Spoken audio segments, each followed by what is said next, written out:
Hola, muy bienvenidos y bienvenidas a su programa Yo Pregunto. Mi nombre es Cristian Ortiz y ya estamos como cada jueves explorando un poco de la conducta humana, de las emociones, de las relaciones. En esta sección de psicología la idea es que tú nos hables, nos preguntes, nos manifiestes tus dudas, si sientes que estás padeciendo o transitando algún conflicto o problema.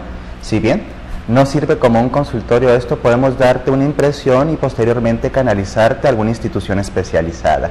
Te recuerdo que para eso te puedes comunicar con nosotros aquí al canal 28 al 410-2028, 410-2028, o puedes enviarme tweet a través de mi Twitter, Cristian Ortiz V, B de vaca al último, ¿sí? Porque a veces me la quieren poner con B de burro y está bien que sea medio burro, pero no es así. Velarde con V.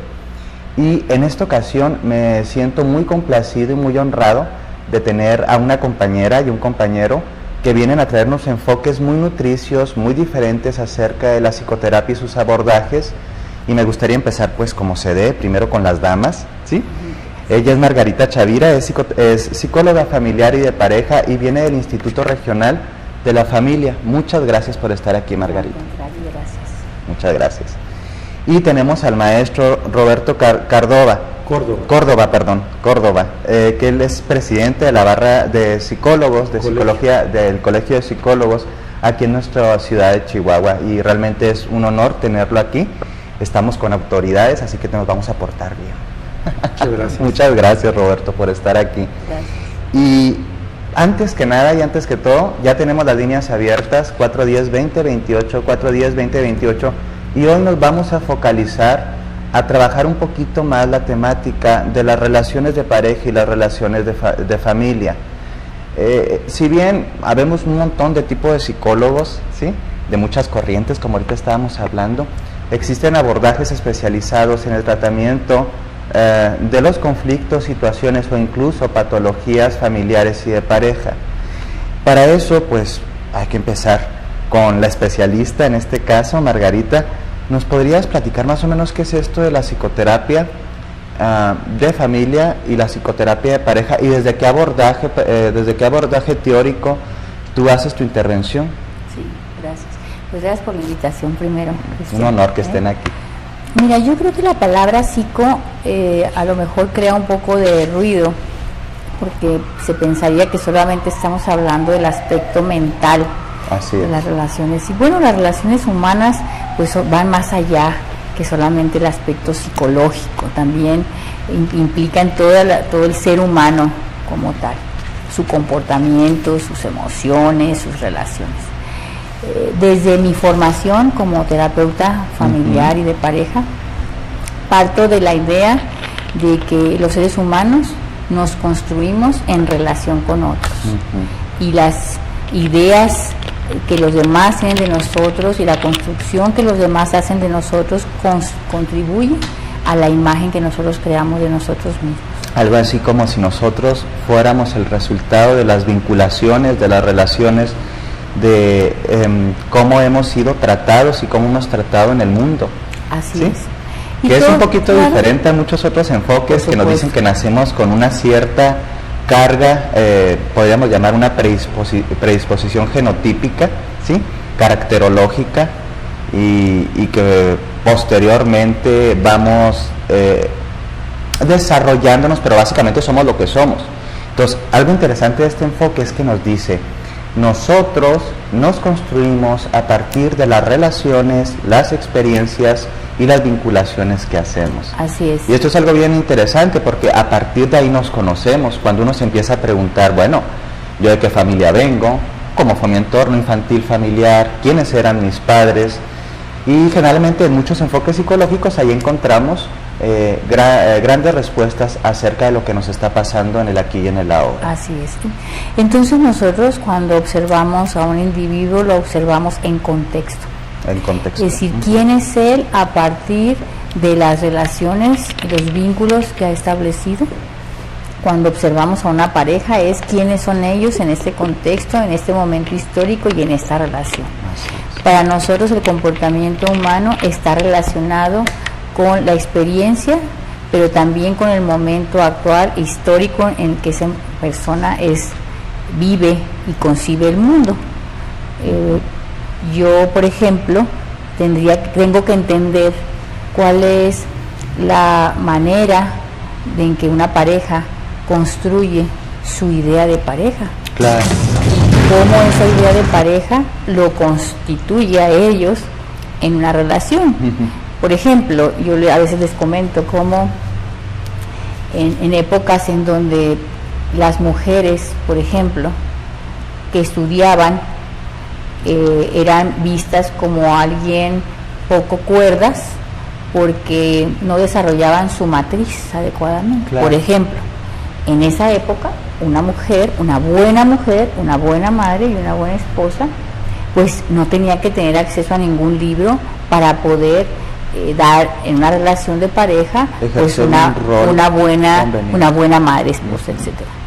Y así pues desde esta ideología, desde esta perspectiva, nosotros consideramos que los seres humanos nacemos amorosos, en ese sentido, con esa capacidad de aceptar que somos seres únicos. Así es. Y que en la medida en que vamos constituyendo nuestros vínculos, vamos desarrollando una imagen de nosotros y una imagen del mundo y una imagen de los demás. Y a veces esas formas o versiones que construimos de nosotros, de los demás, del mundo, de la forma de ser o que debemos ser, pueden favorecer una relación o pueden obstaculizar. Y entonces yo, muy sencillamente, para no tomarme mucho tiempo, es cuando yo observo una pareja, observo una familia, es preguntarme junto con ellos en esta relación terapéutica qué de lo que hemos construido en la vida y en la experiencia de ustedes como familia y pareja está en este momento favoreciendo que ustedes logren estar como quieren estar, o cuáles de esos estilos de relación y estilos de pensar favorecen o no sus relaciones actuales. Así es. Una visión interesante que vendría siendo una visión sistémica, ¿verdad? Totalmente sistémica. Maestro Roberto, usted tiene, tengo entendido, un enfoque bastante diferente al sistémico. Aquí es importante precisar lo siguiente, y en este sentido debe ser uno muy respetuoso con las diferentes corrientes y teorías. Yo creo que finalmente atienden necesidades muy específicas. A mí me gustaría, aprovechando tu auditorio, hacer un comentario importante en mi carácter de presidente del Colegio de Psicólogos. Hemos observado que particularmente la psicología, y aquí en Chihuahua en este momento, tenemos una invasión de pseudoterapeutas. Así es. Independientemente de la corriente, cualquier psicoterapeuta, independientemente de su corriente, tengo la certeza que puede apoyar a una familia, a una pareja, pero a mí me causa particular preocupación cuando personas que no tienen la formación de psicólogos primero hacen diplomados o maestrías y posteriormente se ostentan como terapeutas, como clínicos. En Estados Unidos, en Canadá, en la Comunidad Europea, para que yo sea terapeuta, tengo que estudiar el bachelor, que es el equivalente a la licenciatura. Luego tengo que hacer la maestría con 3,000 horas supervisadas. Así es. Posteriormente tengo que hacer el doctorado y luego presentar un examen nacional para acreditar que yo soy terapeuta. Entonces, nosotros ahorita tenemos un problema en el ejercicio profesional que está orientado este problema a la falta de regulación. La psicología es una carrera del área de la salud. Estamos hablando que se enfoca... Que muchas veces es interesante, la gente no percibe a veces al psicoterapeuta, al psicólogo o al clínico como alguien asociado al área de la salud, lo ven muy cercano a las ciencias sociales, ¿sí? Y esto es algo que tenemos que desmitificar. Realmente la carrera de psicología es una carrera del área de la salud. A mí me parece impresionante. No voy a criticar nada, no voy a darle porquería a nadie, pero es interesante. Sí, yo lo digo para mis adentros y también a veces lo expreso con colegas. Si Dios sabe que a veces uno, aventándose formaciones largas, primero como la licenciatura, posteriormente especialidades, maestrías o incluso doctorados, andamos metiendo las 4 porque es un problema muy delicado, es una problemática muy delicada, y de pronto personas que estudiaron Derecho, Contabilidad o Administración, que está muy bien, que quieran ser consultores en algún sentido o algo, pero empiezan a ofrecer servicios llamados clínicos, que cuando no son clínicos, que tienen 6 meses de diplomado, 1 año o 2, que realmente es muy poquito. Entonces, no es ilegal en México, esto no es ilegal en México, se puede hacer, tanto así que la oferta educativa permite, ¿sí?, que personas que no tienen títulos clínicos hagan estas especialidades. Sin embargo, hay que entender que cuando hay trastornos específicos, problemáticas específicas y situaciones específicas que ya son psicológicas, no tendríamos por qué acercarnos a psicoterapeutas que no fueran clínicos primero. ¿Sí? Aquí yo creo que sería muy importante en tu programa, claro, recomendarle a la gente que cuando requiera un servicio terapéutico se cerciore que la persona sea psicólogo, claro, y que además tenga especialidad en psicoterapia o maestría. También praxis, porque es bien importante. No voy a balconear a nadie, bueno, sí voy a balconear, para no decir nombres. Hay gente que por situaciones de vida nos empezamos a formar la licenciatura y luego nos pasamos directo a la maestría y luego al doctorado, luego especialidades y cosas por el estilo. Pero en la vida ejercieron o ejercimos, ¿sí? Y eso es algo bien importante. Gran parte de poder fungir como un terapeuta pues más o menos calificado tiene que ver con la praxis y la buena praxis, no nada más practicar por practicar, tener esto que llamamos que es el seguimiento por parte de otros profesionistas, colegios o instituciones que han avalado tu práctica y que se reconoce que tienes tantas horas practicadas, que pudiste aprender ciertas técnicas y algo por el estilo, porque a veces nos formamos pero nunca ejercemos, y esto se da mucho en Chihuahua por el desempleo. En todas las profesiones la gente empieza a hacer las maestrías o doctorados enseguida sin acumular ejercicio profesional. Bien. Y esto es peligroso. Esto está ligado en los países que mencioné, la colegiación es obligatoria, porque la colegiación, la función es vigilar el ejercicio profesional. Yo puedo ser psicólogo, pero si no tengo práctica, no puedo ejercer. No. Entonces, quien está facultado para evaluar y certificar a los pares son los psicólogos. La institución educativa le da una formación, pero el ejercicio práctico ya es otro capítulo que es importante que se revise. Muy importante que se revise. Pero lo más importante ahorita que le corresponde, dirán, bueno, a la gente, todo esto es importante que tú lo sepas, que ustedes lo sepan, porque desafortunadamente estamos en una época donde el mundo está al revés y hay muchos, me duele el nombre, es insultante, charlatanes, ¿sí?, fungiendo como psicoterapeutas o terapeutas, o se ponen el título no psicoterapeuta sino terapeuta. Tú a veces haces un curso de masaje y ya te adjudicas ser terapeuta, un curso de Reiki, un curso de X disciplina alternativa llamaríamos, y se les adjudica el título de terapeuta. Sin embargo, la psicoterapia es un ejercicio clínico que necesita certificación, ¿sí?, titulación y praxis, y muchas veces tener el aval de instituciones, claro, o colegios. Entonces, cuida muy bien con quién vas, porque muchas veces puedes invertir tiempo, dinero y poner en riesgo la salud. Y poner en riesgo tu situación de vida, sí, porque yo desafortunadamente en mi consultorio a veces he tenido que recibir gente canalizada por otras personas o que llegan de un segundo o tercer tratamiento con personas que les hicieron regresiones, que les hicieron quién sabe qué aquí, quién sabe qué allá, y lo único que viene es bien desconfiguradas, ¿sí? Vienen muy desconfiguradas. Entonces, cuidemos muy bien. ¿Cuál es la forma? Bueno, la mayoría de los profesionistas en nuestras tarjetitas tenemos de dónde egresamos, muchas veces la cedulación y las claves o cédulas nacionales o internacionales de las especialidades. Eso viene en las tarjetitas, pueden falsificarlas, lo sé, pero generalmente es una persona que ya se conoce más en el entorno. Entonces, bueno, pero volviendo a nuestro tema, tenemos una pregunta interesante. ¿En qué situaciones, nos pregunta una mujer que si en qué, no deja mi edad, nos preguntas, quiero entender, que en qué situaciones es conveniente asistir a la psicoterapia familiar? ¿Qué me tiene que estar pasando para yo saber que tal vez puedo necesitar el apoyo de la psicoterapia familiar? Claro.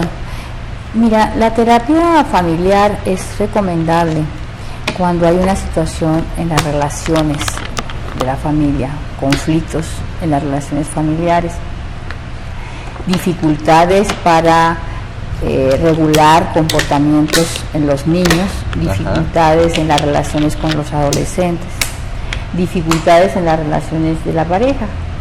Todo lo que está relacionado con estas formas de vincularnos con los otros y donde nos es difícil hacerlo, es recomendable la terapia familiar. Ahorita se hablaba acerca de quién está certificado o quién no. Yo creo que es una parte importante que, sobre todo en este momento de nuestra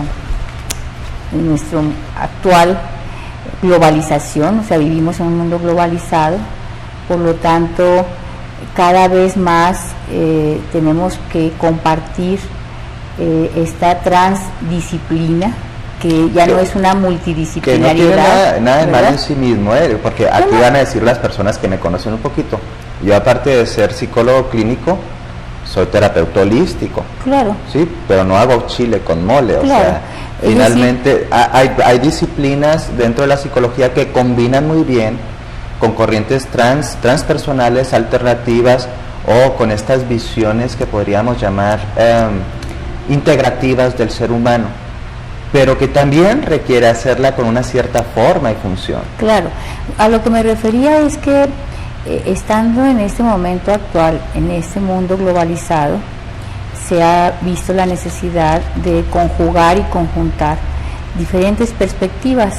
Ya nos decía Morán con esta idea de la complejidad, como en la medida en que tenemos diferentes formas de vivir o de visualizar un problema, pues tenemos muchísimas más alternativas de resolver.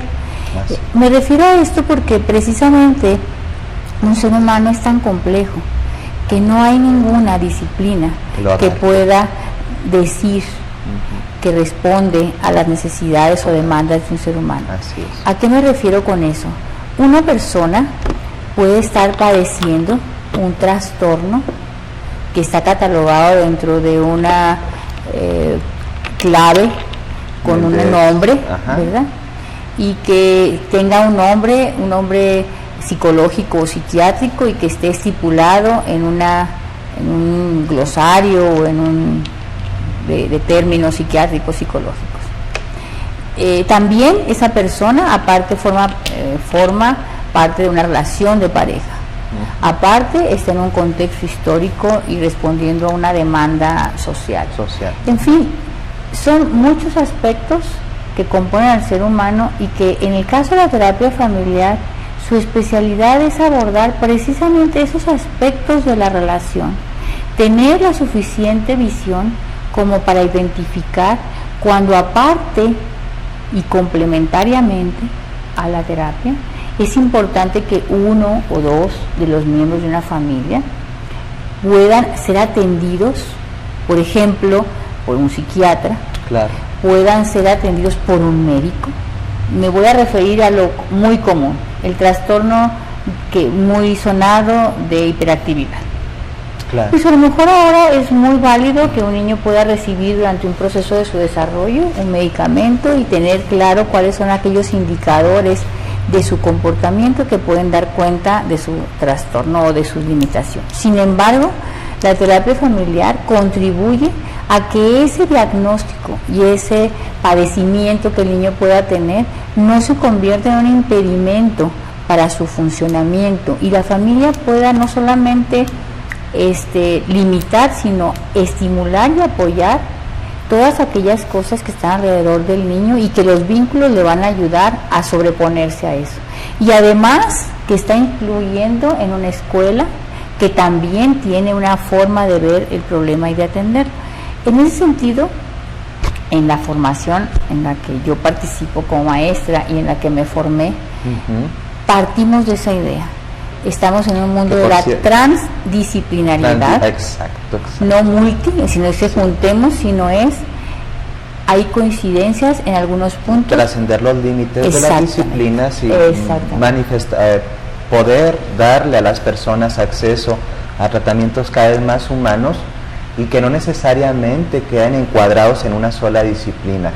Que por cierto, acerca de disciplinas, Margarita, nos traes un evento bastante interesante para, pues yo creo que nos puede ayudar, seamos primero como profesionales en el rubro de la salud y la psicología, nos puede ayudar un montón, pero también si no estamos dentro de este rubro podemos informarnos directamente con profesionistas respaldados por el Instituto Regional de la Familia, ¿sí?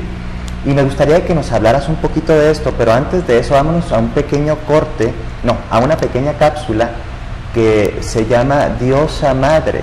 Y si bien tiene un nombre medio extraño, nos habla de cómo las mujeres, a través de los procesos arqueomitológicos, que es una disciplina interesante, la psicología y la perspectiva de género, pueden empezar a integrar una identidad de ellas mismas mucho más sana y mucho más plena. Vámonos a la cápsula y ya volvemos.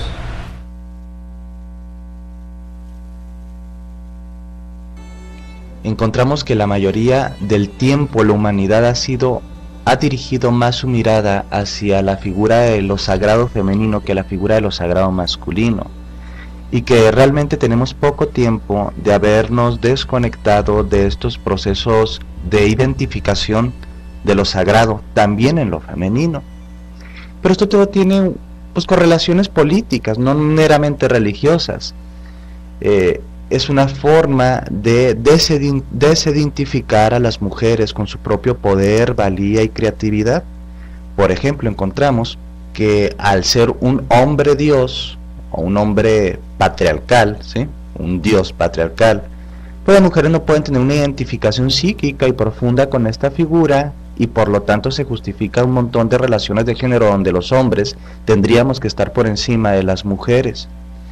Ya dice por ahí la antropóloga Manuela Dunn Massetti que para las mujeres contemporáneas las diosas ya no forman parte de una estructura religiosa y social, sino que existen como arquetipos psicológicos, y esta diosa reside en el corazón de todas las mujeres. Los mitos de lo femenino son ese vínculo para la comprensión profunda de esta psicología de lo femenino. Sin embargo, actualmente encontramos que la mayoría de los mitos están interpretados desde posturas misóginas y machistas, donde las mujeres no pueden hacer integraciones psíquicas a través de estos mitos o estos vehículos simbólicos. Tendríamos que agradecerle a la antropóloga Marija Gimbutas que ella empezó a hacer una reinterpretación de antiguas culturas, principalmente indoeuropeas, en donde encontró pues las culturas matrifocales.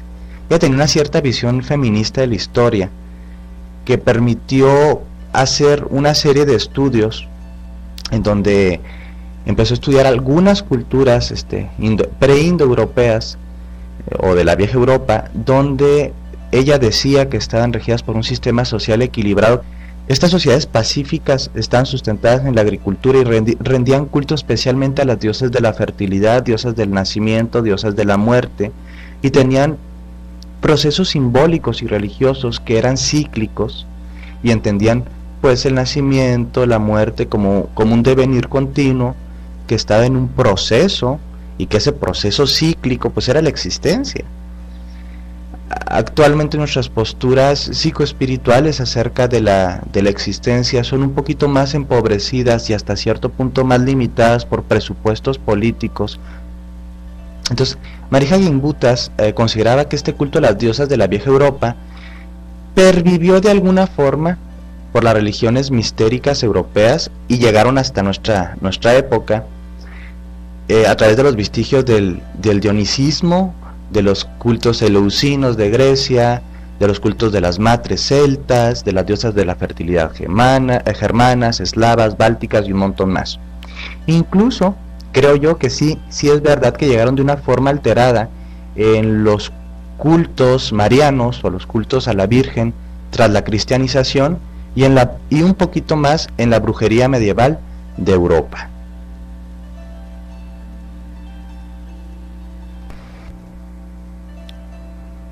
También vemos que en un libro bien interesante de Robert Graves, Los mitos griegos, plantea una visión histórica de este asunto, de cómo se desenfoca el poder de la mujer a través de lo sagrado. Él dice que las górgonas eran representaciones de la triple diosa, que llevaban máscaras con gestos aterrador para alejar precisamente a los profanos de estos misterios de la diosa. También plantea que, por ejemplo, en la conquista de Perseo sobre Medusa, supone él, se refiere a una conquista argiva de Libia. Con ella se suspendió el sistema matriarcal y se violaron los misterios de la diosa Neit. La mujer como Medusa fue devaluada incluso sistemáticamente, tanto en su sentido simbólico como cosmológico, claro que también personal y psicológico, y su papel cada vez fue más reducido, incluso suprimido en estos mitos, los mitos originales o originarios, los mitos del origen del universo y del mundo.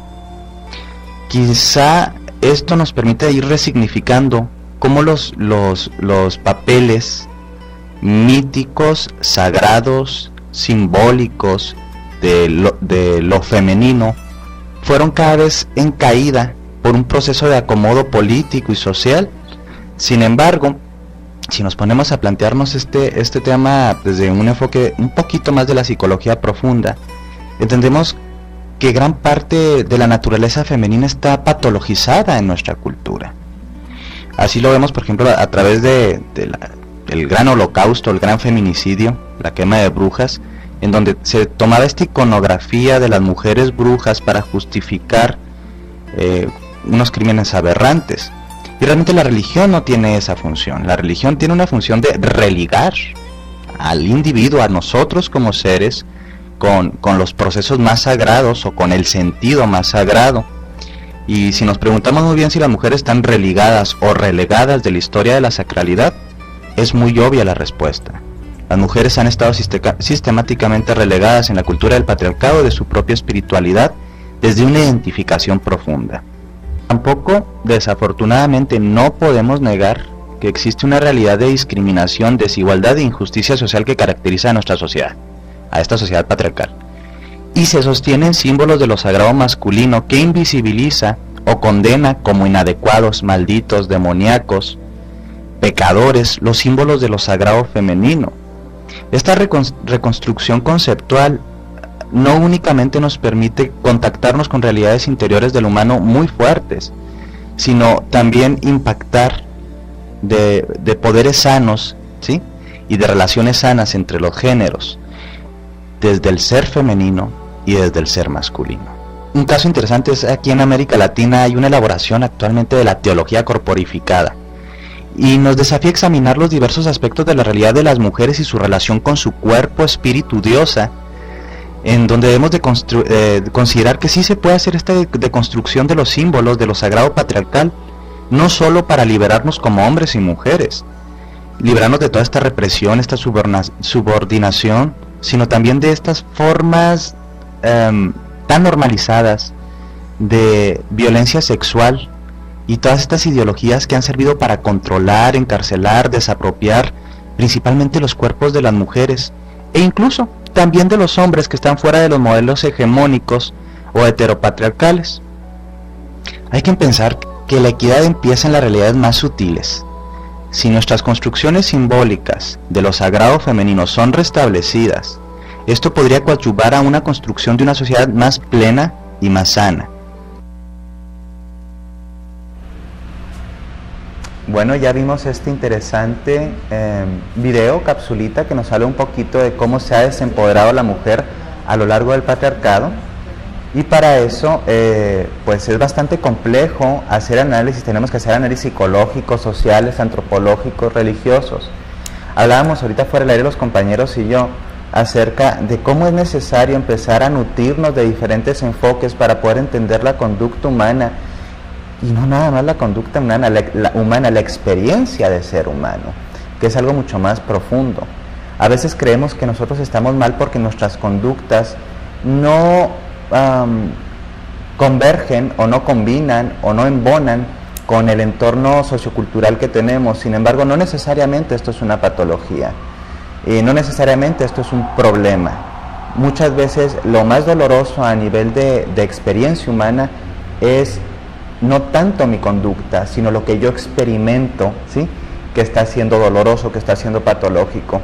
Recuerdo una gran teórica del siglo pasado, Susan Griffin, que tenía una experiencia muy linda. Le decía a su madre, ella era una niña obesa, y recuerda que cuando era obesa se acercaba a su madre llorando y le decía: mamá, en la escuela todo el mundo me dice que soy muy fea, que nunca voy a casarme, que nunca voy a tener... Todos los típicos bullying que ahora, ¿sí?, llamaríamos. Estamos hablando de una mujer que vivió su infancia la transitó en los 40, y la mamá dice: esto es lo más hermoso que recuerdo de mi madre. La mamá la volteó a ver y le dijo: tú eres hermosa, lo que pasa es que el mundo es una porquería, ¿sí? No podían ver que aunque ella era diferente, también tenía derecho a ser diferente y hermosa. Y quiero dejar esta reflexión porque vamos a retomar con una pregunta que nos están enviando muy interesante acerca de cómo alguien se puede llegar a sentir inadecuado, incluso al grado de creer que ya es un neurótico. Vámonos a un pequeño corte y ya volvemos a Yo Pregunto.